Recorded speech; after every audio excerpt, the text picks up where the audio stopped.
world of 200 million years ago saw some of the strangest animals that had ever lived.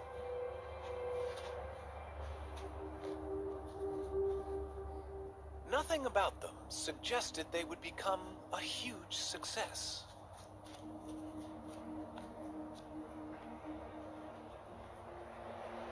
But these turtles were among the first of Earth's great dynasties of reptiles.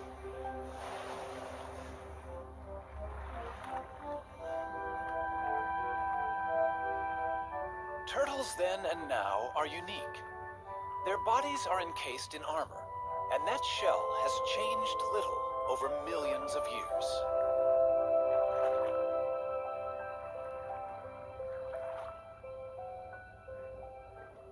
Varying greatly in size, they colonized most of the world.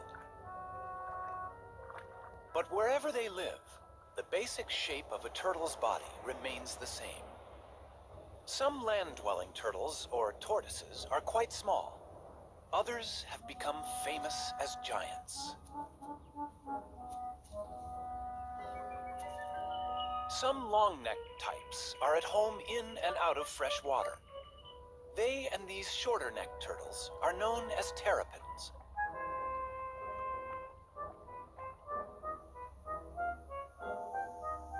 "257 turtle species exist. They live in every environment, from the driest of deserts to the coldest extremes.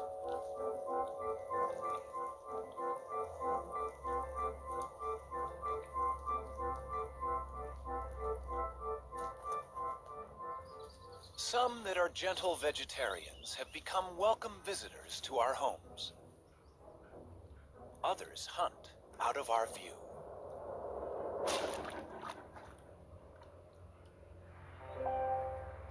Older than the birds, all turtles may owe their success to their simple design.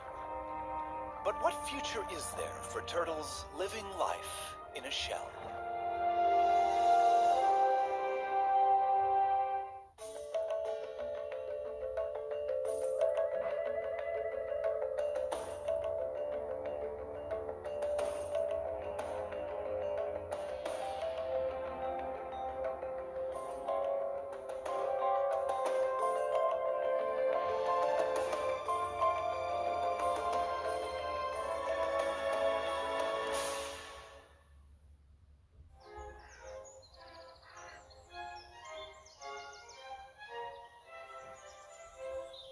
Powderham Castle in England is the ancestral home of Lord Devon.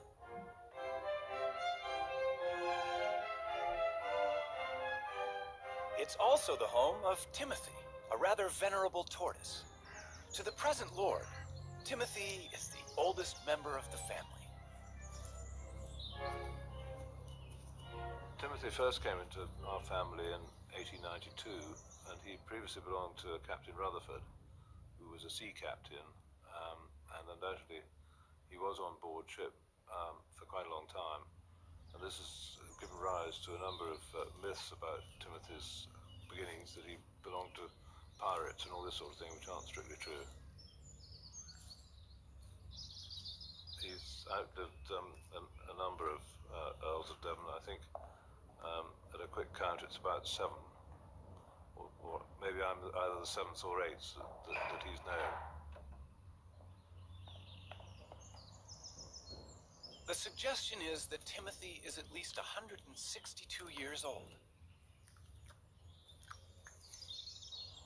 I think he mostly lives on sort of clovers and things, but his favourite really is strawberries. Now, my son, what about that? He's been known to make a mistake when he is wanting a strawberry, and we once had a lady with painted red toenails, and she got rather a sharp nip on the toenail. But, he doesn't make too many mistakes. He knows usually what he's got. I don't know that he's terribly hungry at the moment. No. I think it's too cold for eating today.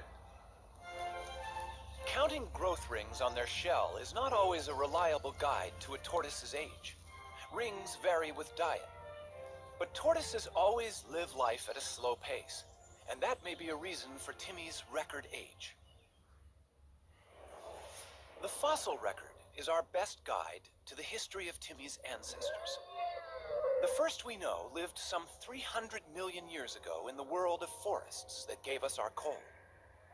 From such primitive reptiles, turtles diverged first, leaving dinosaurs and other reptiles to go their own way. Through the ages, there have been turtles of fantastic size and diversity. They saw snakes emerge 100 million years ago and witnessed the extinction of the dinosaurs. That turtles have survived so long is due to the extraordinary design of the shell that protects their body. The shell has remained virtually unchanged for 200 million years. A thick layer of hardened scale is its first line of defense, but a broad bony layer, the carapace, provides strength. In other animals, this bone would be ribs. The turtle's backbone is fused to the shell. It's the support under the bridge. The shell of a turtle serves many purposes. On land, it's heavy, restricting movement, but great protection. Underwater, in a streamlined form, the shell allows for graceful swimming with surprising speed.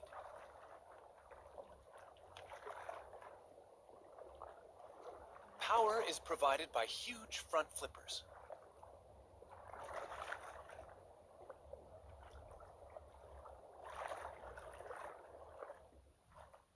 Sea turtles migrate thousands of miles, swimming on the ocean currents.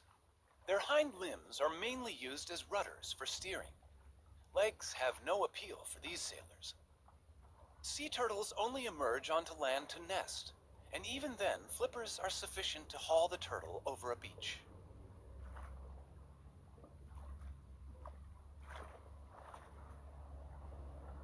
Freshwater turtles, or terrapins, do have legs, with webbed toes to propel their streamlined shell. When feeding on the bottom of a lake or river, legs are more useful than flippers. And terrapins also climb out of the water, so their legs are essential.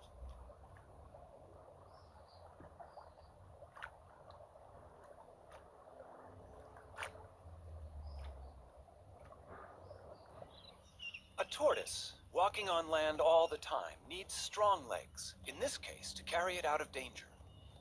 The pancake tortoise also has a flattened shell that's handy for fitting into crevices.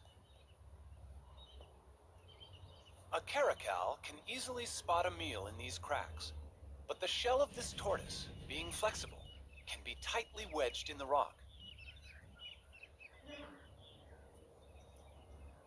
This pancake tortoise's casing defeats the inquisitive cat.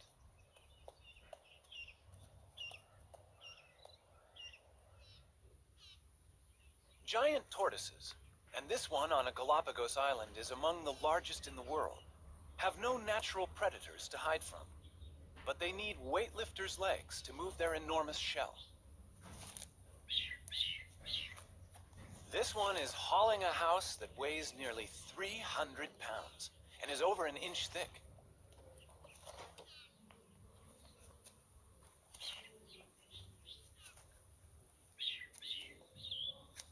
A tiny box turtle leads a far more troubled life in raccoon country, but its domed shell has a cunning device that usually outwits such hunters.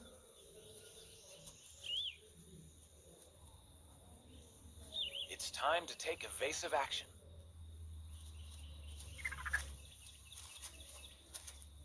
The shell is hinged. The drawbridge comes up, and all of the turtle, head, limbs, and tail, is safe inside its castle.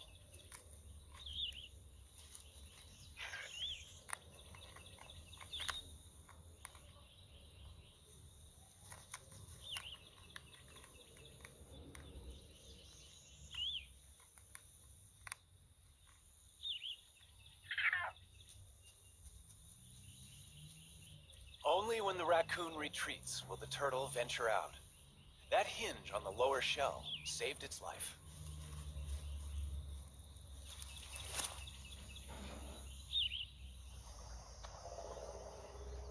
The turtle's shell has survived some huge challenges over millions of years.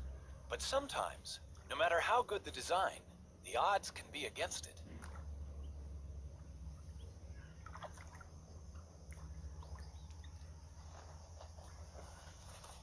That is one lucky tortoise. Surviving the heat of a desert is a particular challenge for tortoises. They can only control their temperature by moving into and out of the sun. Dr. Jeff Lovage of the United States Geological Survey is radio tracking a desert tortoise on a wind farm in California.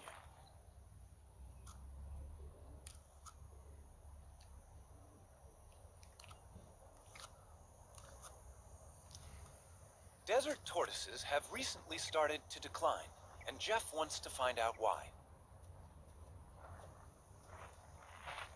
Here's one of our females. Hello. Getting a little warm out here, isn't it? It's only 9 o'clock right now, but it's already hot out here. It's probably 95 degrees and it's going to be 115 before the day is over. She's heading for the burrow off to my right. The tortoise needs the burrow to survive and protect itself from the extremes that are so characteristic of the desert. 115 degrees. 30 degrees more than even this desert tortoise could survive out in the open. Look at her walking into my shadow. Desert tortoises take advantage of every opportunity they can to become cool in the midday sun. At the other end of the thermometer, extremes of cold present their own challenge. Some turtles in Canada can survive freezing temperatures. Called painted sliders, their frozen bodies are not drawing breath, and their hearts are not beating, and yet they are not dead.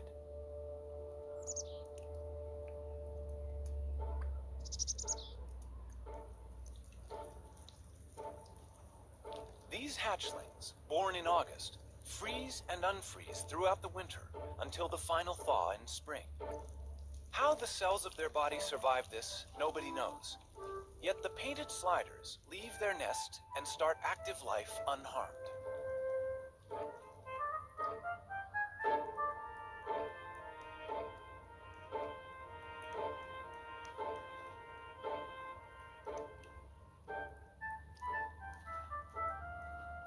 Such marvelous abilities to survive were entirely to the turtle family's advantage, until humans appeared on the horizon.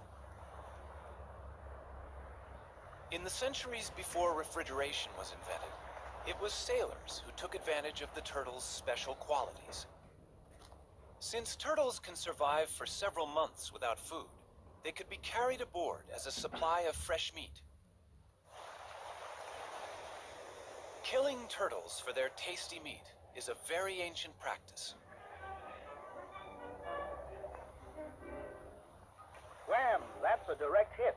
It's painless for the turtle, though, because we use a special kind of harpoon point, just enough of it to penetrate his tough layer of shell. That is now known to be nonsense. Nerve endings by the hundreds fill both shell and bone, but myths die as hard as the turtles.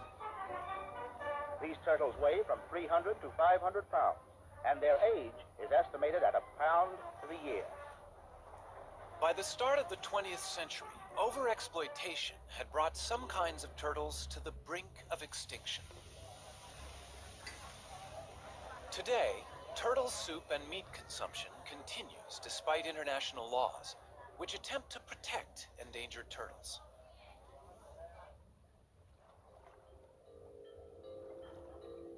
The turtle may well be our defenseless victim, but in the natural world, these successful reptiles have for a long time been quite capable of defending themselves.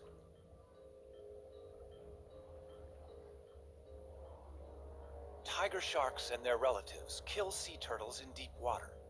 But in these shallows, this loggerhead turtle can turn the tables.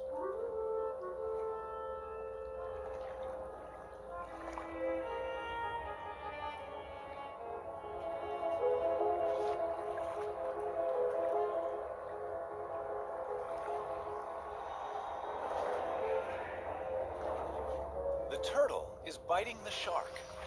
It has no teeth, but the sharp serrated plates in its strong jaws can inflict serious injury. In shallow water, the shark's movements are restricted, and it has difficulty fighting back. After a breath of air, the valiant turtle can return to feeding. It can give as good as it gets.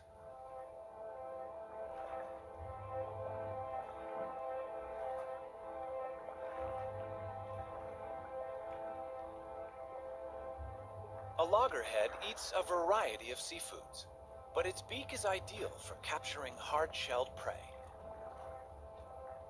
Bad luck for this crab.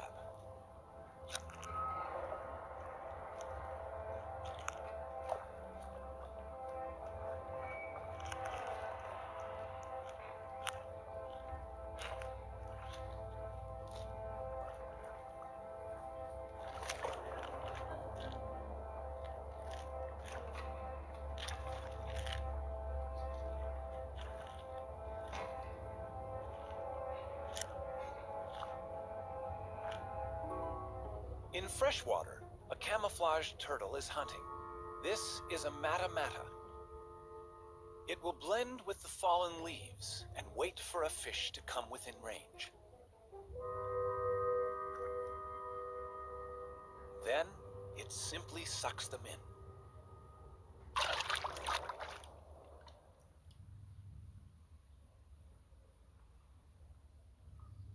The fearsome jaws of an alligator snapping turtle gape and reveal a worm-like appendage on its tongue. Lured by its wriggling, a fish investigates this death trap.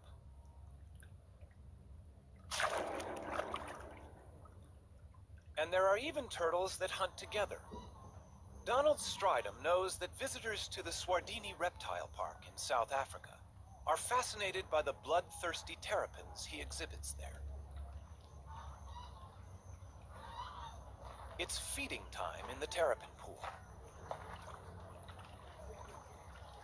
You know, if I had to put my finger into this water, they would eat it.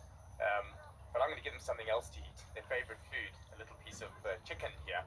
And I know they're done. They're going to move towards us. Come, guys. Come on. You'll probably find that the red ear terrapins come first. They are normally the more dominant. Here comes one now. You can see why it's called a red ear terrapin. It's got the little red mark behind the eye. And look at that. He's a dominant one, so he will come first. And here comes one of the serrated hinged terrapins on the side here. And the rest of them are going to respond to the movement. In fact, they would have to eat in colonies. They can't easily, as you can see here, bite off a chunk of meat on their own. So they'd eat and tear it amongst each other. They'd eat much the same way as piranhas. So lots together, biting off chunks and pieces of meat. And you can see that happening right here now. Red ear's got a really good grip on it. They tear at the meat. This is all very necessary in nature. They clean up the place. They're in fact the aquatic hyenas.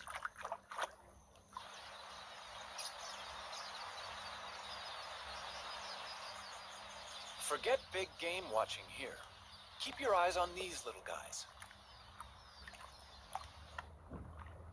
Eating chicken on a plate in the reptile park is nothing compared with how these terrapins feed in the wild.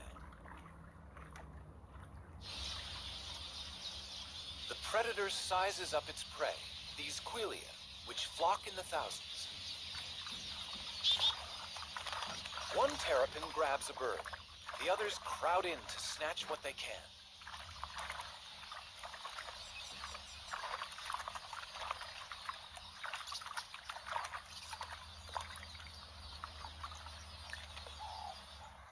Even birds as big as doves are not safe from the helmeted terrapin's submarine attack.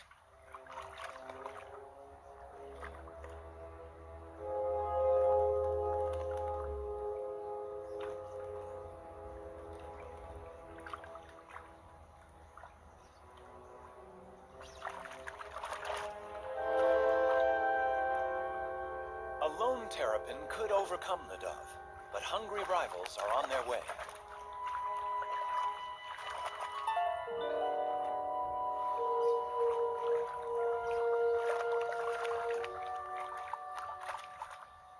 And turtles can be even more competitive when it comes to mating. birds of Dassin Island off the Cape Coast of South Africa share their tiny home not only with rabbits, but also with more than 10,000 tortoises. But not until the temperature climbs to 75 degrees do they come out. Male angulated tortoises hold territories, and once they've warmed up, they begin to chase females on their turf.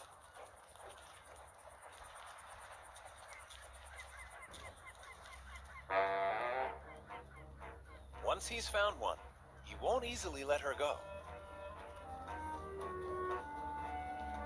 So far, so good, but he's chased her onto another male's territory, which will upset his plans.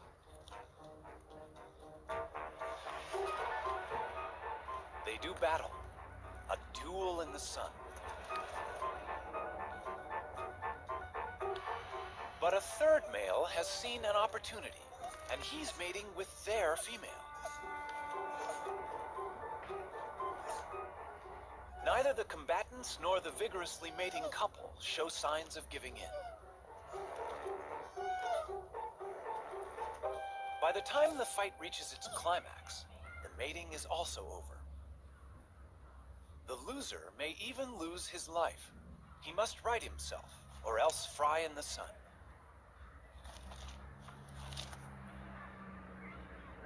The temperature is rising rapidly. He must get into the shade. But that's hard to find with 10,000 competitors. His answer is to dig in, covering head and limbs and using his shell as a sunshade.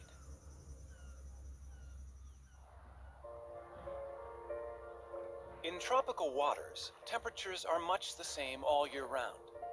These male green turtles near Borneo will mate whenever a receptive female is available. The males have the long tails. They're all pursuing one female.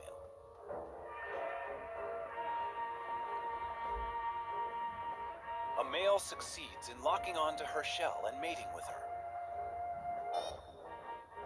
Rival males are surprisingly vicious in trying to interrupt his success. These powerful jaws can injure a flipper. And not only the mated male, but other rivals are also getting bitten. But to no effect. The desire to mate is strong, and only when he has succeeded will other males have a chance to take his place.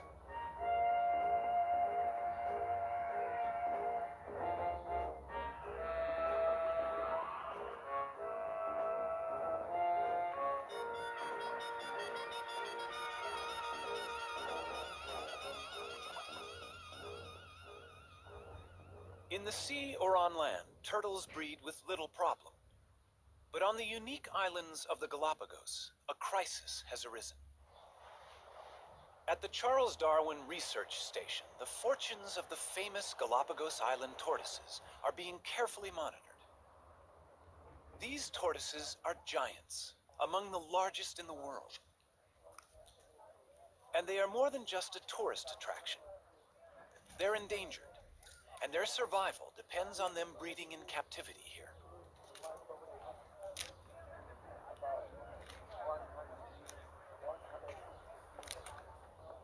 These baby tortoises are the hope for the future. Each island has its very own type of giant tortoise, found nowhere else. And in these pens, babies are being nurtured until they're ready to be taken to their particular island home.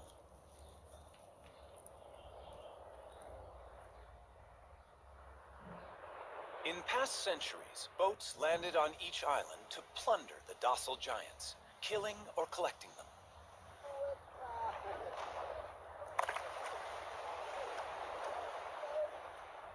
Today's boat is helping to right that wrong, bringing in young tortoises to replace those that were taken.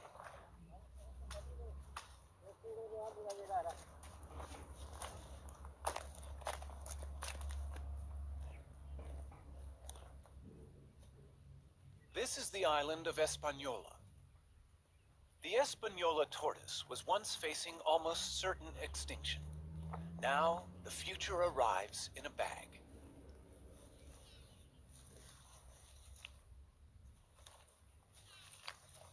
1,000 young tortoises have been released like this, all bred from just 15 adults collected in the 1970s.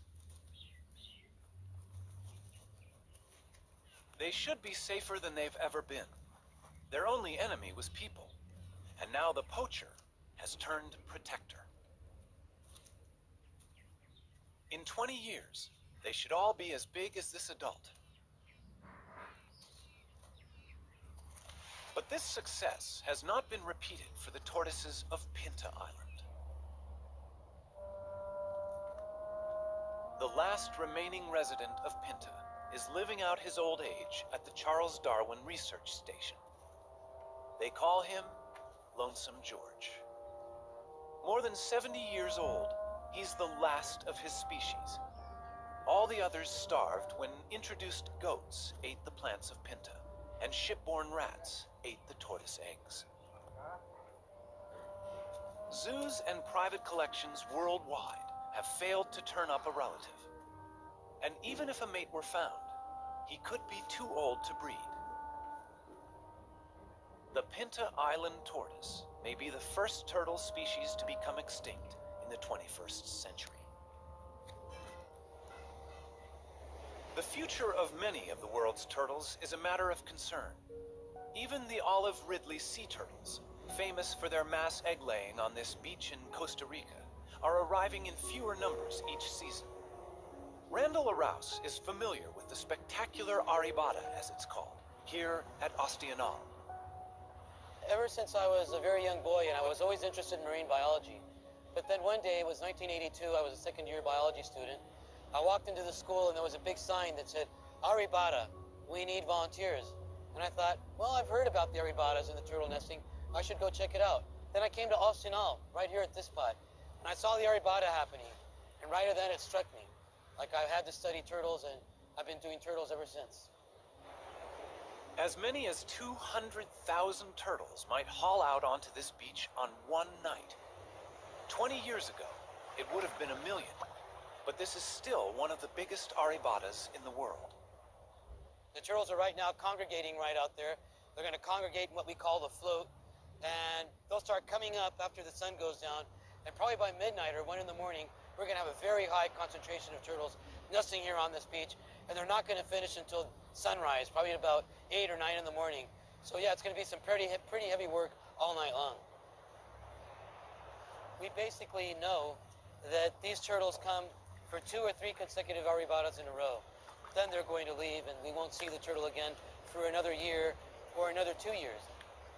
The aribata that we're witnessing now may easily have 100,000 turtles participating. And 100,000 turtles at 100 eggs per turtle, roughly, that means 10 million eggs. Eggs are the turtles' investment in their own future. But eggs can also produce illegal income for poachers. So patrols of armed guards protect these nesting turtles all night against egg thieves.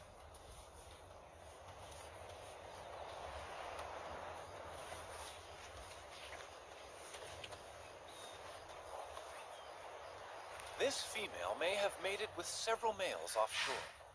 So each of her 60 to 100 fertilized eggs may have a different genetic composition, which is healthy for the future of olive ridley turtles. Randall can also inspect the health of an individual while she's laying. She seems to be unaware of him and in a kind of trance. He examines her gently for signs of disease or injury while she's in this curious, semi-conscious state. Just why she enters this trance is not yet known. The studies carried out on this beach indicate that roughly 8% of all the eggs laid on this beach will actually hatch and turn into little turtles. Now, that does not mean that these little turtles will turn into adults. A wild guess is 1 out of 100.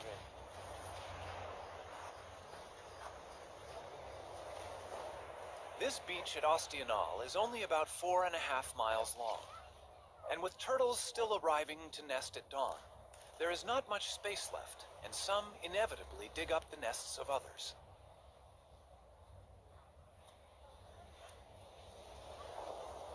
Many eggs get damaged, and the loss is enormous. The collection of eggs is important for the local economy, but local people are only allowed to take them for the first 36 hours of an arribada. It's a conservation plan they're happy with. The community of Ostional protects their turtles in many ways. Probably the main way is they respect the management plan. There are rules as to when you can harvest, when you can't, and the community as a whole complies. You can only harvest the eggs for the first 36 hours. The eggs have to be packaged in a special way. There has to be receipts. There's all this paperwork. And the people of Ostional comply with all these rules and regulations to their very best. And they get a good harvest without harm to the turtles. Soft-shelled, the eggs travel well to a luxury market, where some are enjoyed over the bar in a pricey drink they call baka.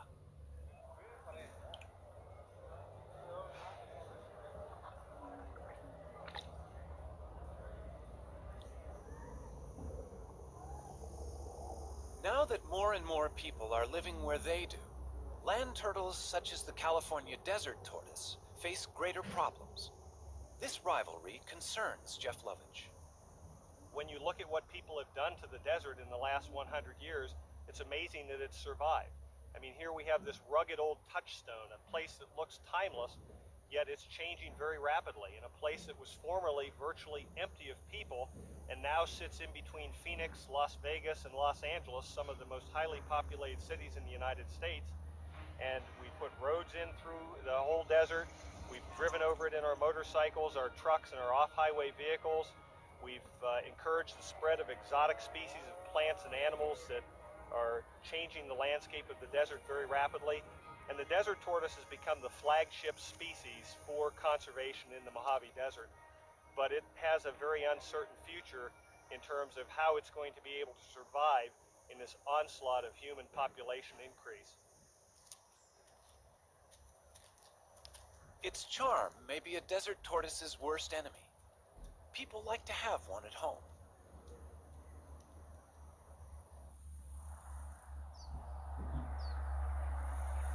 Problems arise when the once loved pet outgrows its welcome. It seems so easy and kind to let it go in the wild. But Fred, or whatever his pet name has been, is about to cause problems among the wild tortoises he will inevitably meet. He appears to have a cold, a viral infection that he'll soon pass on to others.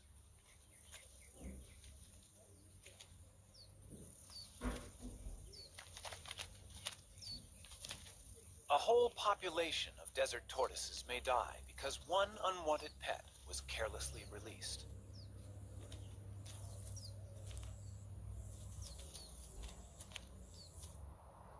Close to towns, tortoises are presented with other problems. Our roads cross their territories, and they get injured.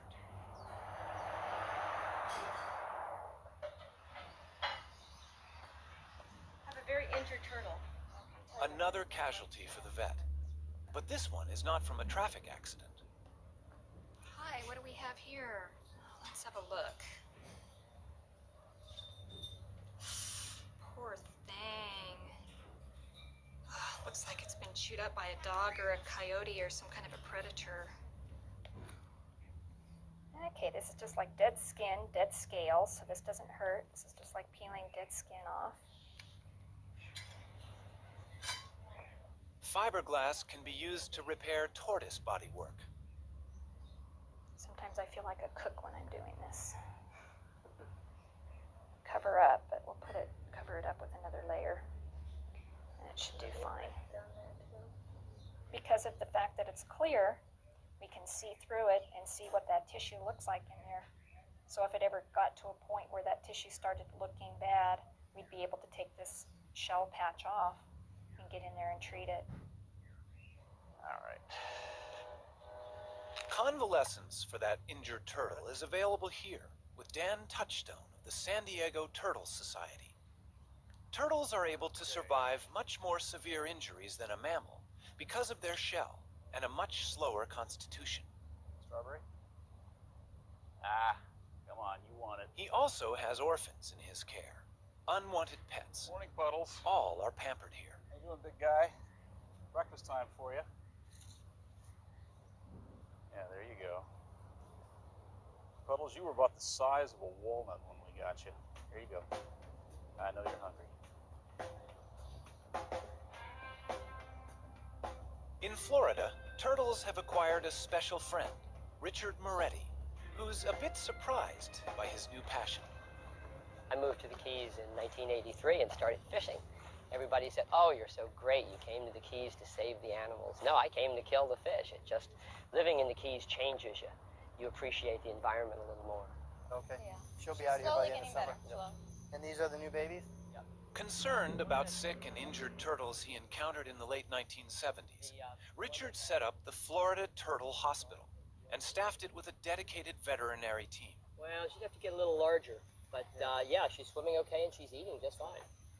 I filled an old saltwater swimming pool with tarpon and grouper and snapper, and all the children that came to visit said, "Do you have any turtles?"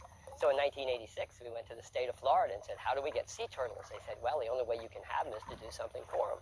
And I said, "Well, what would you like us to do?" They said, "Well, we need a rehabber." And they said, "A rehabber, if a turtle gets hit by a boat, we take it to the vet and pay the bill. We buy the food and pay the bill. And when it's ready, we turn it out." I said, "Well, I can do that." And that was our very modest start of the Sea Turtle Hospital. Guys, Watch your legs. I got him. There he goes. Okay, that's perfect. But before I moved to the Keys, I ran a Volkswagen facility, and Volkswagens would come in broken, and my job was to find the best mechanics and the best parts. Well, this is the same. The turtles come in broken, and my job is to find the best vets and the best meds. It's the same, except now instead of having to give them the bill, I pay the bill, and that even makes it nicer. There you go. Hi. Thanks, Doc. And I didn't get too wet. This little tumor is the beginning of a virus that affects sea turtles around the world. This disease started 100 years ago. When we first started seeing it 15 years ago in the Keys, turtles would come in with a singular tumor like this. This turtle's evidently just gotten the disease because he's only got a couple of very small tumors, which we'll take off. And once we do, that'll immunize her against the disease. We'll keep her for a year, we'll make sure she doesn't grow anymore, and then we'll let her go. It appears to be a herpes virus, very similar to herpes simplex 1 and 2, and it's affecting turtles worldwide. Right now, all 8 species of turtles have a similar lesion. We haven't been able to get tissue samples to make sure it's the same virus, but we've gotten tissue samples from about half the turtles around the world, and all the ones we've been able to examine are about 95% positive to the same virus. Okay. Some turtles infected with this herpes virus arrive in a much more advanced stage of the disease. The team intends to do everything they can, but this turtle has been greatly weakened by the growths.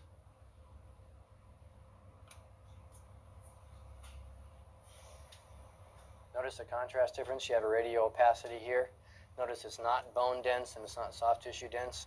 I'm concerned about these. We definitely need to go in, do the endoscopy, and document that they're there with with some digital photographs. Okay. The reason too that we have her on her back like this is that way we don't accidentally poke into something like an intestine or a bladder. Here, so now we're in. That's got to make her feel so much better. Okay, gang, here we go. I'm going to pass this directly in. There we go. The endoscope does not reveal good news. They can recognize large tumors within her body. In the wild, she may not have lived much longer. That's what we need. Okay, now we need to roll her back over because I need to put a suture in there. Suture in there? Okay. Well, that's not good news for this baby, unfortunately. Easy. They can do nothing for her except ease her pain and put her to sleep.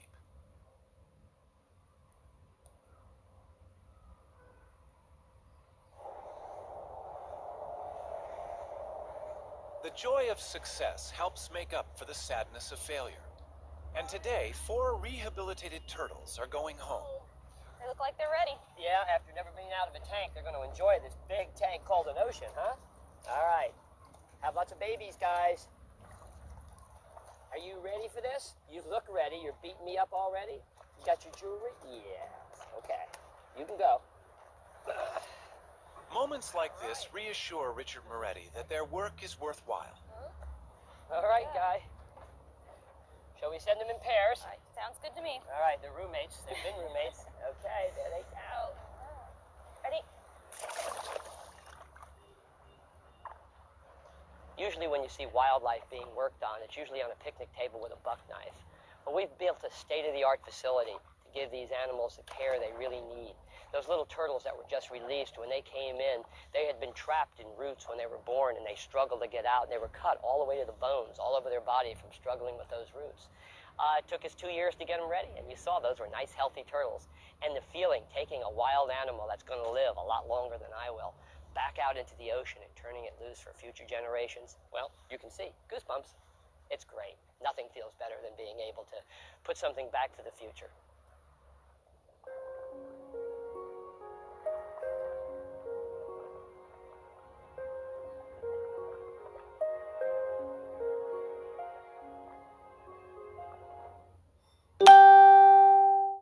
Every day, turtles can be seen enjoying the attentions of cleaner fish in the wild.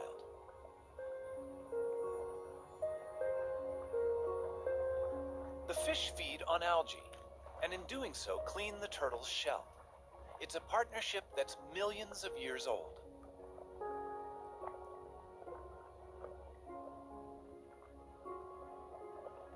Generation after generation lived in what might have seemed a perfect world.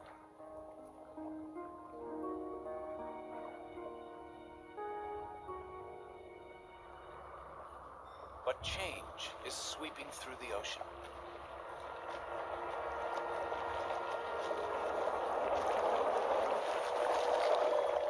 Commercial fishing puts nets into the sea, which can break loose and drift, catching much more than intended.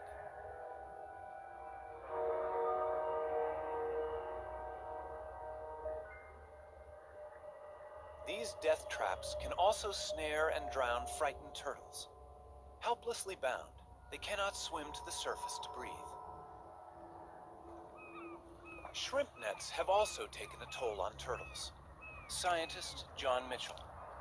In the late 1970s and early 1980s, in the southeast region of the United States, we estimated that approximately 40,000 sea turtles were killed incidental to shrimp trawling. And this problem created a need for either a shutdown of the fishery or the development of some apparatus or a technique to exclude the sea turtles from the trawl. What they developed was TED, a turtle exclusion device. It's tested inside the trawl net of a working fishing boat.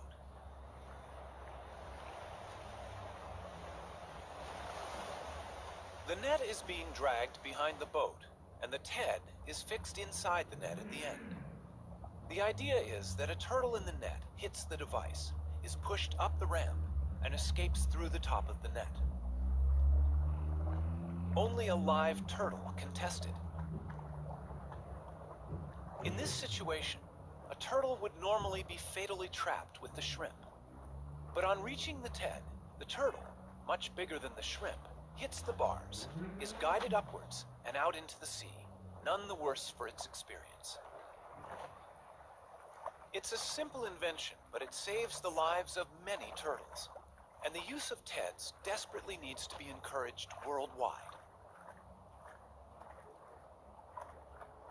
Here in Central America, we know that in Costa Rica at least 15,000 turtles are being caught a year.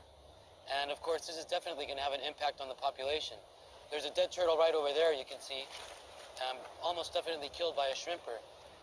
If Costa Rica was implementing TEDs efficiently, this would no longer be the case.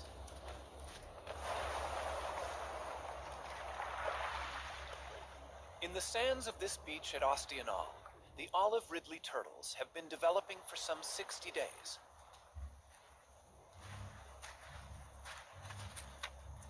What happened under the sand as the eggs hatched is quite special.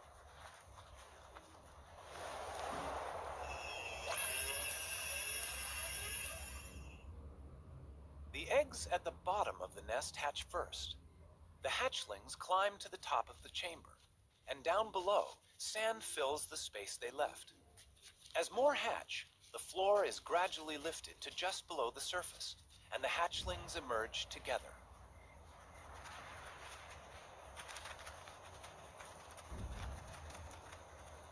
Once out of the nest, hatchlings must head for the sea. But how do they know where it is? Light is a crucial factor for orientation. The sea is always brighter than the land. It's thought that when they are grown, these turtles will return to this very same beach to lay their eggs.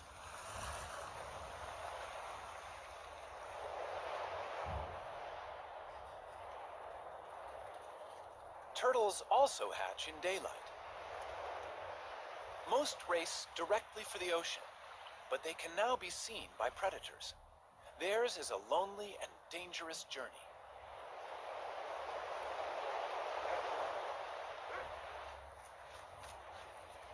On this beach, almost every animal has a taste for turtles.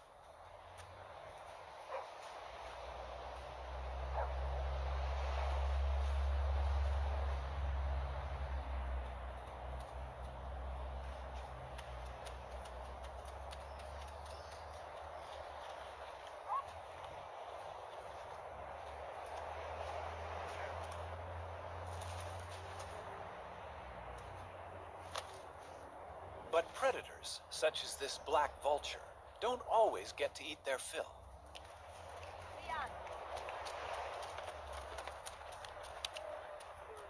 Survival of the turtles is important to the local people. When the turtles are hatching, the women all organize and they go to the beach. They shoo the predators away to make sure that the little turtles can make it into the water. They try to make sure that all these little turtles make it to the water safely, because of course it's to their best interest to make sure that these little turtles make it to the water. They eventually turn into adults and come back and participate in an arribada 10 years down the road. Although some 10,000 hatchlings will survive to become adult turtles, remember 10 million eggs were laid in these sands.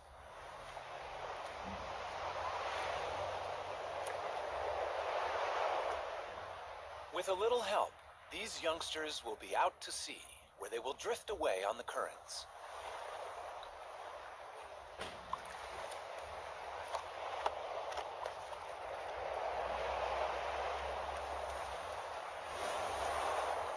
No one knows where they go.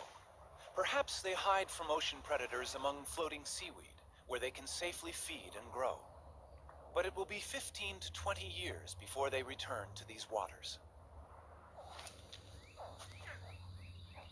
Before people ever began helping turtles to survive, alligators had been unwittingly doing so for millions of years. Young red-bellied turtles are hatching from eggs laid in the alligator's nest. The rotting heap is warm and humid, as good for incubating turtles' eggs as it is for hatching alligators. Both stand to gain. Alligators eat a good many adult red-bellied turtles.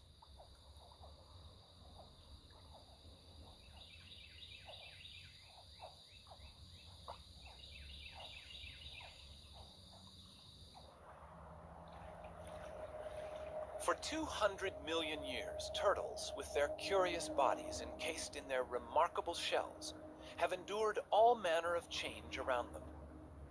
Today's world is unlike that of long ago. The oceans are threatened by human pollution and greed. Ancient homelands have become deserts. Islands are overrun by vermin. And the future for these reptiles may depend on us. We don't know really what role they play in the overall scheme of things with the ecosystem. And I think that's one reason why we should use any means to protect them. There are many, many animals that we really don't, humans don't see a need to spend the effort and the time to conserve, but just the fact that we don't know, I think means that we should. Throughout the world, irrespective of culture, there is an affinity for the turtle. Throughout the world, we have myths that ascribe various characters and features to turtles that we like to teach our children, like being steadfast and being resolute. Here in this country, we have our own myth about the tortoise and the hare, and we teach our children that being steady and continuing to run the race can lead to victory. You don't have to be the fastest, you don't have to be the best. This year we were really excited. One of the turtles that we took a flipper off of last year and turned her loose, it was a great big female, probably about 50 years old. She crawled up on a beach in Central Florida and laid eggs this year. And that's really exciting because, you know, up to that point, people usually kept turtles that with one flipper in an aquarium or in a park. Well, we proved that 3 flipper turtles can go out there and add to the genetic makeup, and they can actually crawl up on the beach with 3 flippers and have their babies and lay their eggs.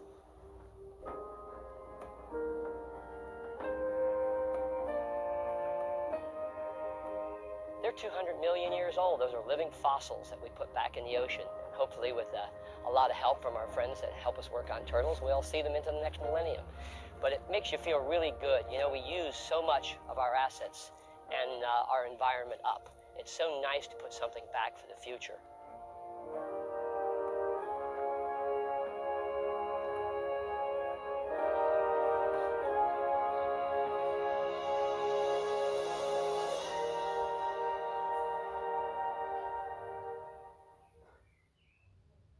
To learn more about what you've seen on this nature program, visit PBS online at pbs.org or America Online keyword PBS. They'd eat much the same way as piranhas, so lots together, biting off chunks and pieces of meat. And you can see that happening right here now. Radio's got a really good grip on it. Morning, Puddles. How you doing, big guy? Breakfast time for you. Yeah, there you go. Puddles, you were about the size of a walnut when we got you. They look like they're ready. Yeah, after never being out of a tank, they're going to enjoy this big tank called an ocean, huh? All right. Have lots of babies, guys. Are you ready for this? You look ready. You're beating me up already? You got your jewelry? Yeah. Okay. You can go.